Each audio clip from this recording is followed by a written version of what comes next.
28/7/2010 அன்று அரியலூரில் வன்னியர்களுக்கு இடஒதுக்கீடு வழங்க கோரி நடைபெற்ற பொதுக்கூட்டத்தில் ஒதுக்கீடு வழங்காவிட்டால் தமிழகத்தில் பேருந்து மற்றும் ரயில்கள் ஓடாது என்றும் அனைத்தையும் கொளுத்துவோம் என்று மிரட்டல் விடும் வகையில் பேசியதாக அரியலூர் போலீசார் குரு மீது வழக்கு பதிவு செய்தனர். 26/11/2008 அன்று ஜே குரு மீதான தேசிய பாதுகாப்பு சட்டம் விளக்கப்பட்டது. 30/11/2008 அன்று திருச்சி மத்திய சிறையிலிருந்து குரு விடுதலை செய்யப்பட்டார்.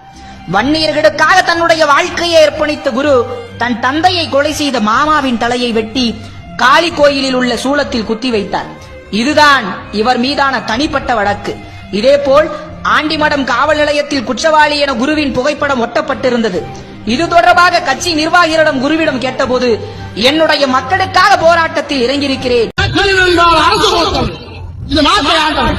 அதர்மத்தை அழித்து தர்மத்தை நிலைநாட்ட பிறந்தவன் தான் வீர வன்னியகுல